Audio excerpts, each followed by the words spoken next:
Now is the perfect time to work at Amazon. They are offering hourly jobs with great pay and even include a large sign-on bonus. No matter where you're at in the job market, you can select from a variety of available roles in your area. Join an exciting work environment and be part of a team that brings smiles to customers every day. To find the job that works for you and some extra cash, go to amazon.com/apply. That's amazon.com/apply. Amazon is proud to be an equal opportunity employer.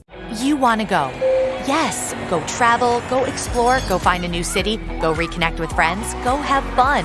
That's why we created OnGo, the trusted rapid COVID-19 self-test. OnGo gives you accurate COVID test results and peace of mind in just minutes. So anywhere you go, you know. You'll know if you're COVID-19 free, and you'll know you're protecting loved ones. OnGo is readily available at letsongo.com, Amazon, Walgreens, or Walmart.com. Use promo code ONGO15 for 15% off at letsongo.com today.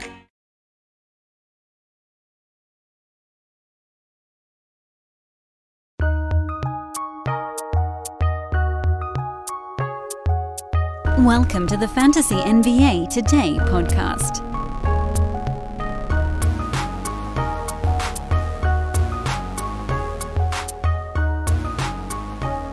Let me talk to you guys for a minute about Garrison Matthews.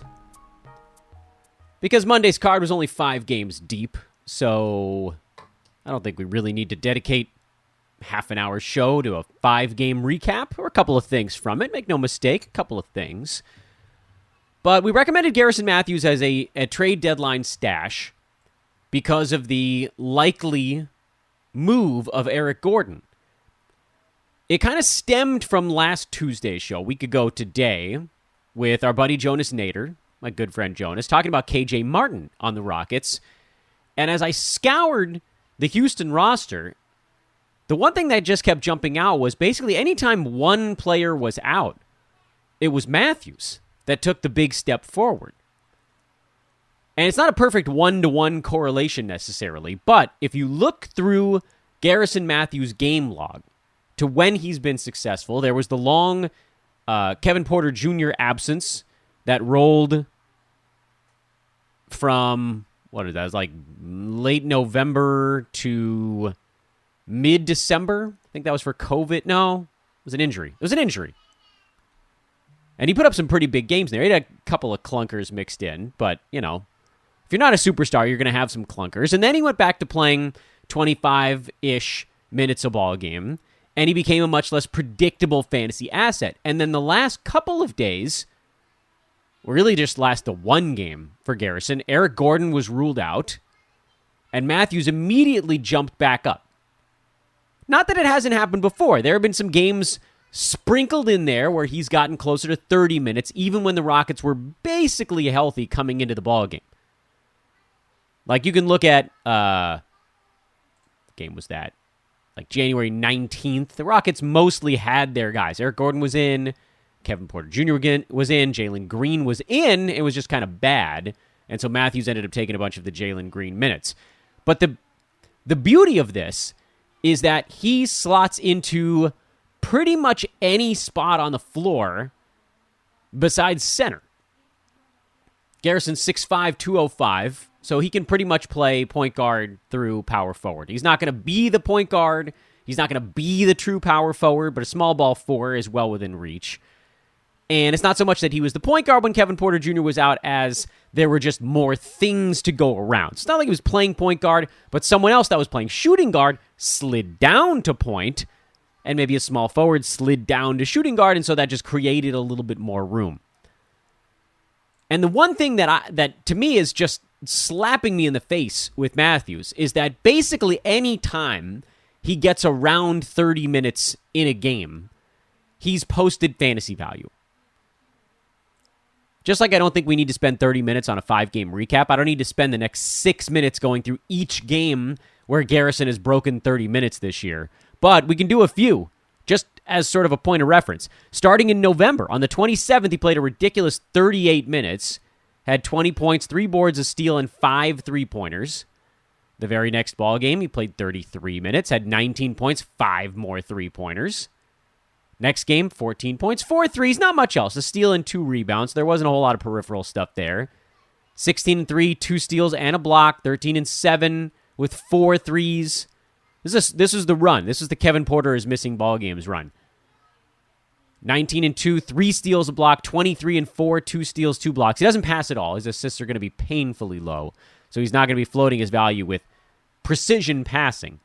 But the one thing that we are seeing with him is that there are sort of 2 different Garrison Matthewses this year. There's the one when one guy is out on the Rockets that plays 30 minutes and scores more like 14 or 15 points per game with just under a steal and about 4 rebounds and close to 3 3-pointers a night.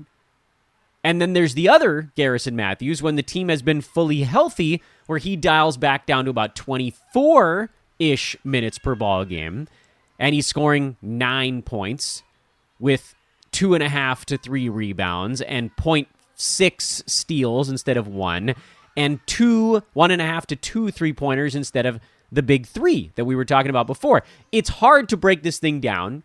You could go through and you could look at every single Rockets game and try to figure out the ones where one guy was missing. But suffice it to say that lately, it's been a pretty clear correlation. Thunderstruck. Adjective. Shocked and amazed by the power of carnival fun. It's what happens when you ride Bolt, the world's first seacoaster.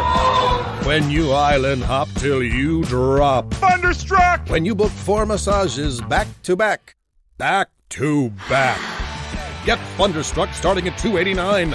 Carnival. Choose fun. Cruises are in U.S. dollars per person, double occupancy. Taxes, fees, and port expenses additional. Restrictions apply. Full details on carnival.com. Ships registry, Bahamas, Panama. You want to go. Yes. Go travel, go explore, go find a new city, go reconnect with friends, go have fun. That's why we created OnGo, the trusted rapid COVID-19 self-test. OnGo gives you accurate COVID test results and peace of mind in just minutes. So anywhere you go, you know. You'll know if you're COVID-19 free, and you'll know you're protecting loved ones. OnGo is readily available at letsongo.com, Amazon, Walgreens, or Walmart.com. Use promo code ONGO15 for 15% off at letsongo.com today. And if you want to forget the games in November and just say, oh, that was too far back, we don't have that may not correspond, things have changed between now and then.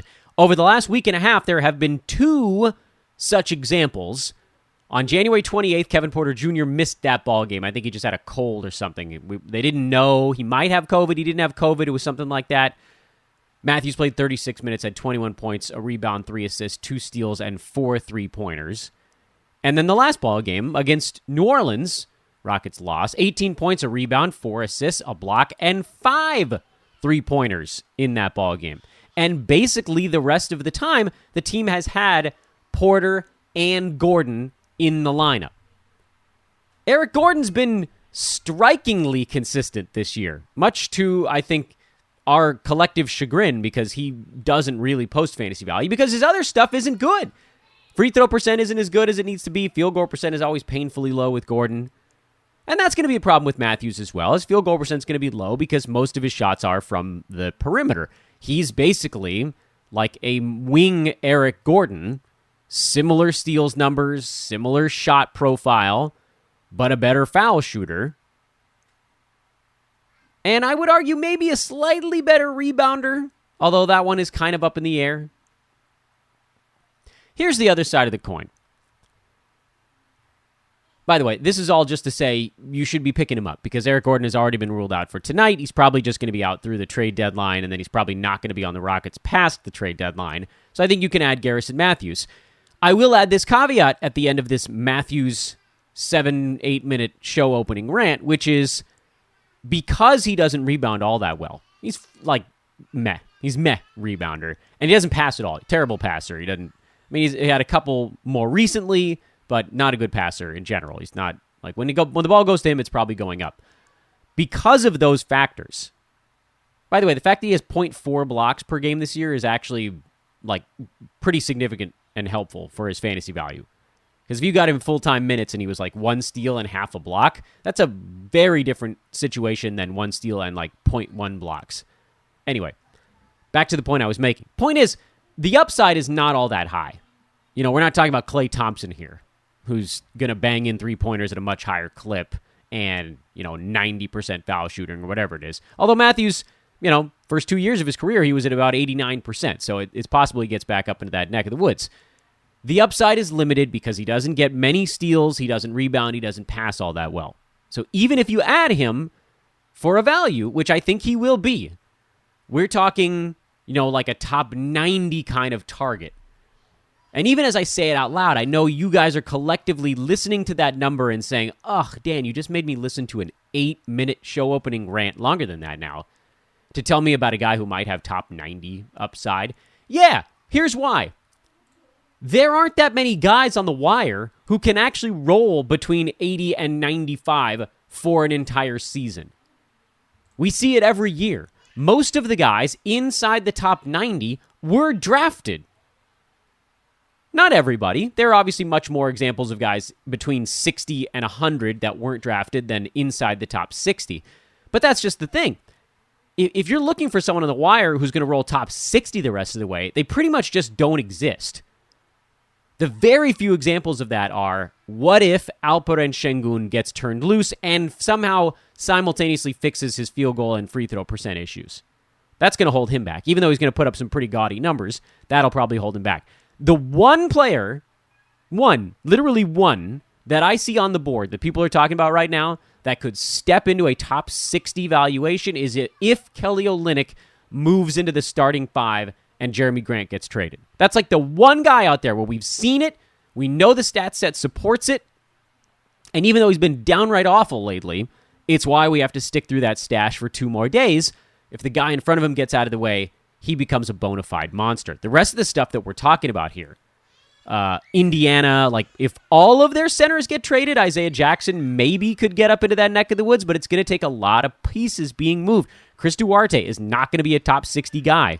They aren't really out there in any significant number, which is why when you can find someone who might roll at 85 to 90 or 95 even, roto or head-to-head for a 2-month stretch, that's still a proper value.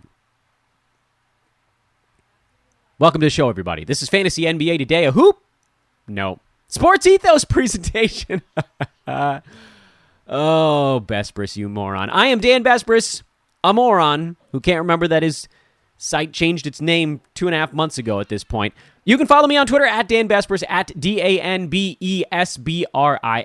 Sports Ethos is sportsethos.com or at ethosfantasybk on Twitter. I will start today's actual part of the show by suggesting kindly that you tune into our trade deadline live coverage special. That's first thing Thursday morning here on the Pacific Coast, 8 a.m. The show begins. It'll be on YouTube. It's very easy to find. We'll be tweeting the link out relentlessly throughout the morning. But right now, what we need from you guys, go subscribe to the YouTube page, set an alarm, click the little alarm bell on the YouTube page for that trade deadline live show. Click the thumbs up button so that you're aware when we get rolling. The link is in the description of this very podcast. It's so easy to find. Remember that? It's so easy a caveman could do it. A caveman could literally boot up an internet connection and figure out how to like our trade deadline YouTube page show. So please go do that immediately. Just a 5-game Monday recap, so I'm going to throw in a promo here before we even get started, and that is for our buddies over expressvpn.com/hoopball is the specialty link you guys can use to get 15 months for the price of 12 on your ExpressVPN membership. Again, that's 3 bonus months on the end of a 1-year subscription. Yesterday, I mentioned how ExpressVPN is enlightening us all to the fact that internet prices haven't gone up that much because your ISP is selling your information. That's how they're making half of their money. They don't need to charge you more for their internet connection because they're making bank off whatever you're doing on the internet. So you get these targeted advertisements. It's not magic. It's cookies, things of that nature. And your ISP, just like, oh yeah, another person went to go look for loafers. Give them an ad for loafers. I happen to think that and again, I've talked about this before. I actually, I've used the internet long enough now to where I almost don't even notice that I'm being targeted for things. I'm sure many of you are super annoyed by it. And if you are, awesome. expressvpn.com/hoopball. I'm not. I like ExpressVPN because I can change my location. I think that's a really neat, frankly, and relevant and useful thing to be able to do. So I can watch out-of-market games, or in-market games, I guess, as it were. I can watch streaming services as if I were in a different part of the world. They just get different shows at different times. It's a really, really impressive tool. And, of course, it does protect your privacy as well. Go to expressvpn.com/hoopball, all one word, HOOPBALL, our old name, and go get 15 months for the price of 12. You don't even have to enter a code if you just use that link, which, by the way, is also in the podcast description, should you be looking for it. Sign up today. Miami trounced Washington, third straight blowout win for the Heat, so we really haven't gotten a ton of data on Miami of late. They're the 1 seed in the Eastern Conference. They just keep rolling along. Very good home team. They're finally pretty damn close to healthy. I think they basically are at this point, aside from Victor Oladipo, who I think we can count on. And they didn't even really need big games from their main guys.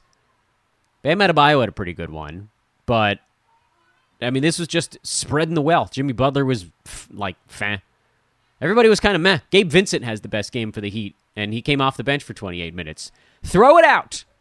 Blowouts, throw them out. I've been keeping an eye on PJ Tucker to see if he could get going, but again, with all these blowouts, it's almost impossible to get a read on it. Same deal for guys like Duncan Robinson, Max Strus, Caleb Martin. They're frankly too good right now. And the Wizards are also at the same time really kind of awful. And we all knew this was coming. There was no team that started quicker where you looked at it and you were like, yeah, that's going to come apart like a house of cards. Because they just didn't have any talent around Bradley Beal. They had plenty of okay players.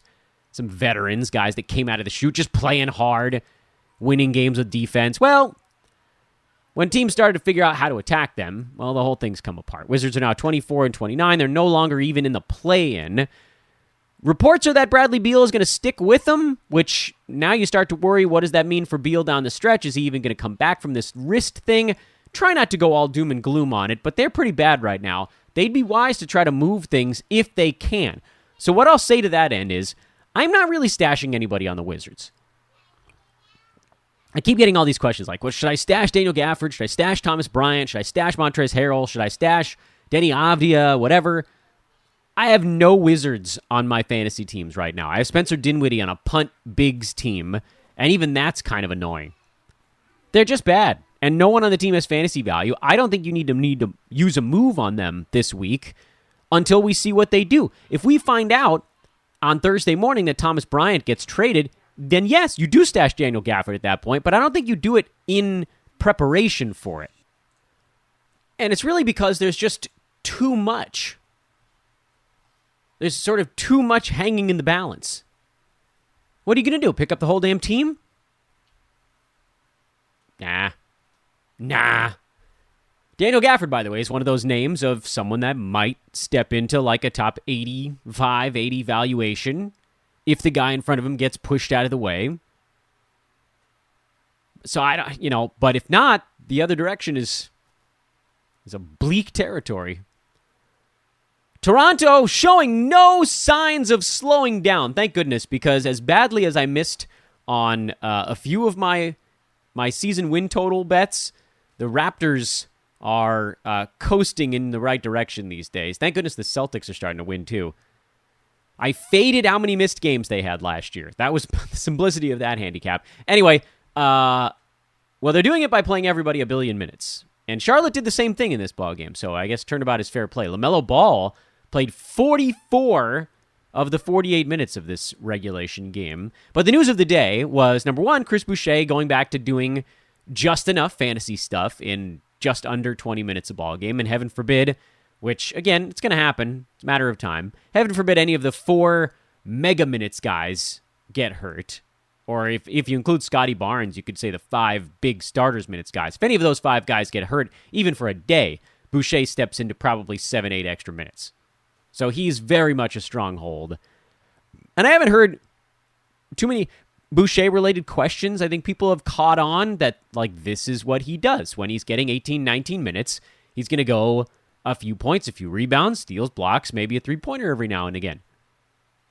He does it in a bunch of different categories. Meanwhile, on the Charlotte side, Gordon Haywood, who just made it back from a previous ailment, I think it was COVID, if I'm remembering right, is back out again. Turned an ankle late in the first quarter of this ball game, which, as we saw in the last time around, really opens the door for P.J. Washington. So P.J., should he have been dropped, because, frankly, look, he's been annoying to roster this year because he's pretty much split his time with Mason Plumlee. A couple of games Plumlee missed. P.J. got to go big. Other way around, same deal. When P.J. was out, Plumlee got to go a little bit bigger. Now, Charlotte, who has dramatically trimmed their rotation of late, when any of those wing guys are out, it seems like they're willing to play PJ at the 4 and move Miles Bridges down to the 3, who's just been great everywhere they've put him.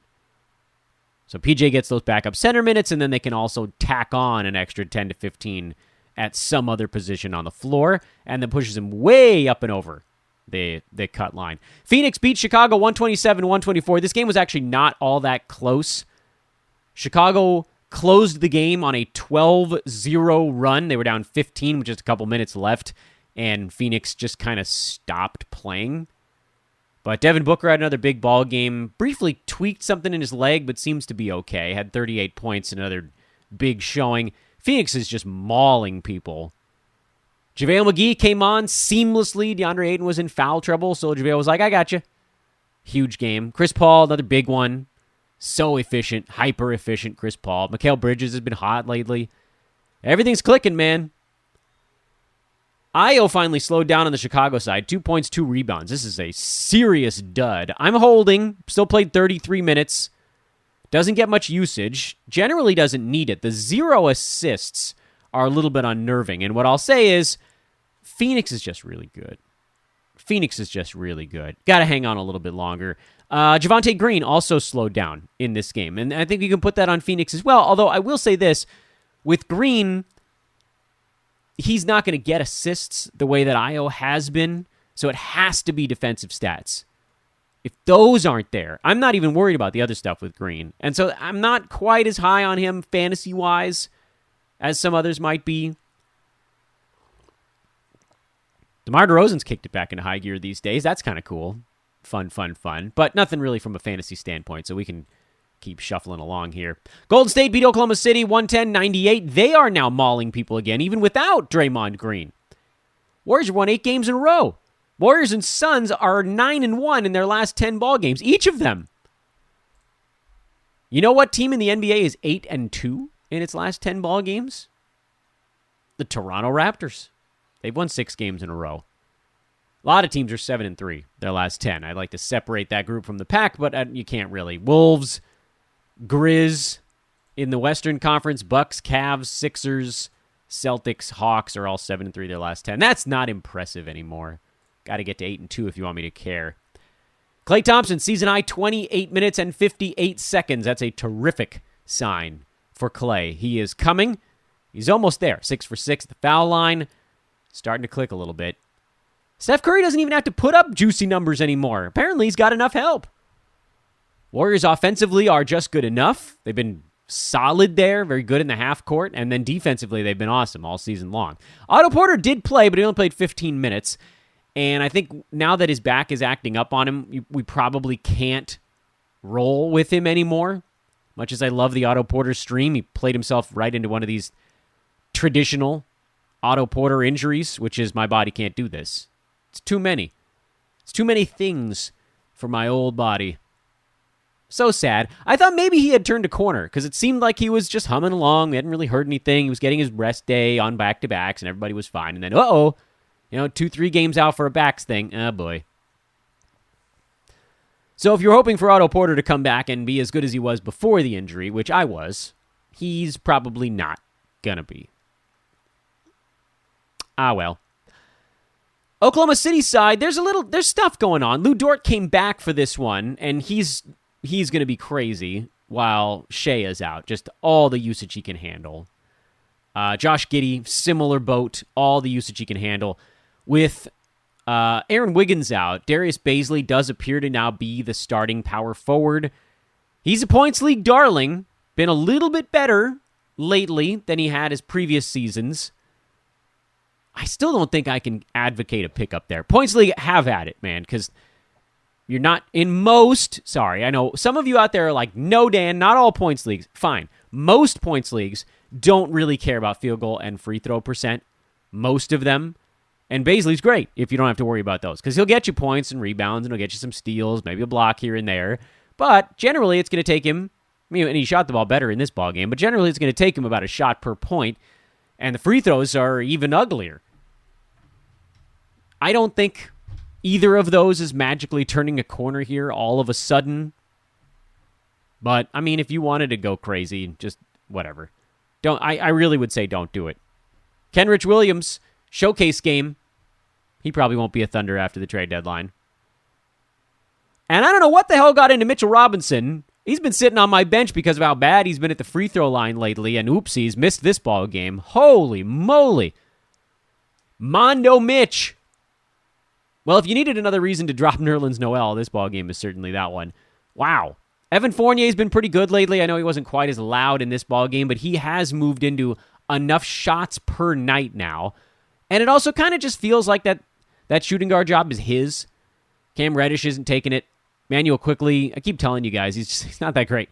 He's one of those guys that's a bit overhyped because he's playing in New York. Man, I did not see this Mitchell Robinson game coming. This is the kind of game that jumps you like a round and a half in fantasy, even in February. Huge performance. Line of the night. Utah needs Rudy Gobert back. Need I say more? Jazz are 3-7. No. Yeah? Still 3-7? I think they're 3-7 their last 10 ball games. I closed the window. Oopsies. They've kind of fallen back now. Jazz are in jeopardy of falling behind the Mavericks. Mavs are playing well, but it's really going to come down to when Gobert comes back. He's close. He was a limited participant in practice prior to this game on Monday night, which means he's probably coming back by the end of this week. So maybe by the weekend, something in that. Like, they got to be careful. Calf stuff takes a while. This is what we said. Remember when he went down, he was like, I'll be back by the end of the week. We came on the podcast and we were like, nah, he won't be. Calves just don't magically get better. It takes them time. Well, at least Donovan Mitchell's back and he's putting up numbers again, so, cool on that front. We'll take it. I wonder how many of you guys had an opportunity yesterday to try out ThriveFantasy.com. Did you? Did you try it? The Thrive Fantasy app, available on both Apple and Android devices. So much fun.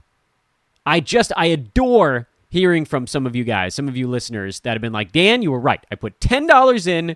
I got my $10 match bonus, 100% match bonus. I got my two $20 contest entry vouchers. I bugged your DFS experts at Hoopball because, I didn't need them to tell me what weird bench guy was going to go off. I was just able to ask them, hey, is this a good opportunity for one of the superstars to get big? And I put together a lineup of prop bets, overs and unders. That's all it is. You got 20 to pick from. You choose 10. And if you have the best winning points, the percentages basically, like if you hit, there are some overs and unders that do reflect actual betting numbers. Like the over, you get fewer points than the under if you're fading the general populace. Rack up the most points, win money. Overs and unders on the biggest names on the card. That's how Thrive Fantasy keeps it fun. And they do. ThriveFantasy.com. Promo code is ETHOS.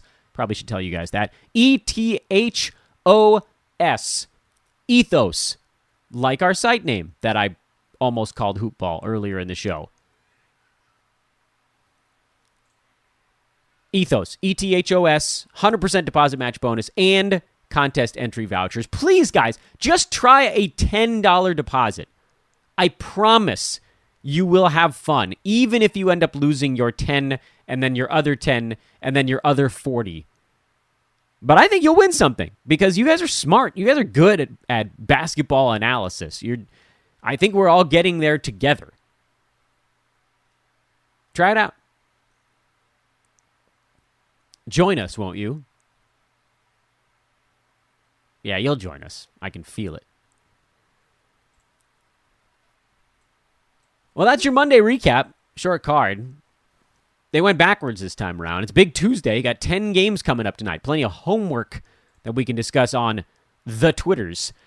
I will say again, advice for the week, save your moves for Thursday morning unless you have an advance copy of the test, which is basically what we've gotten with the Houston Rockets. They've given us a copy of the pop quiz before it came out. And the answers, which are circled, are, hey, Alperen Şengün, you go ahead and you start games. Garrison Matthews, you go ahead and you grab 6 of those Eric Gordon minutes and just have at it. Bomb some three-pointers in there. Have some fun. Let's get wild and woolly. So Şengün on your roster, Mathews on your roster. And my favorite stashes remain, Mathews was one of them because I felt like he had the highest probability of going from being outside the cut line to being inside of it. And then DeAnthony Melton, Kelly Olynyk are also on that list, as you guys probably recall. Streaming options still abound. We will talk about those on social media as well. Thanks again for listening, everybody. This will just be a half an hour episode. Quickie. That's what you get after a 5-game card. That's it. We're done. I'm at Dan Besbris on Twitter. Hopefully I'll talk to you guys there. We're having a wingding over on social media these days. It's a good time. It's a good place for it. This is where you got to get your news real quick. First come, first serve going into the trade deadline. Break down the big Tuesday card tomorrow, and we'll talk to you then. So long, everybody.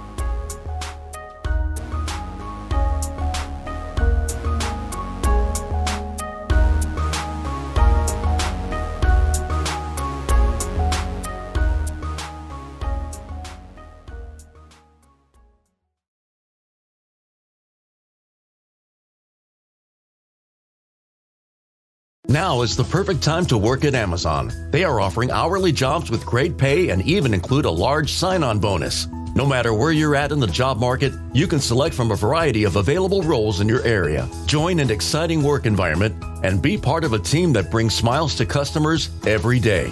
To find the job that works for you and some extra cash, go to amazon.com/apply. That's amazon.com/apply. Amazon is proud to be an equal opportunity employer. You want to go. Yes, go travel, go explore, go find a new city, go reconnect with friends, go have fun. That's why we created OnGo, the trusted rapid COVID-19 self-test. OnGo gives you accurate COVID test results and peace of mind in just minutes. So anywhere you go, you know. You'll know if you're COVID-19 free, and you'll know you're protecting loved ones. OnGo is readily available at letsongo.com, Amazon, Walgreens, or Walmart.com. Use promo code ONGO15 for 15% off at letsongo.com today.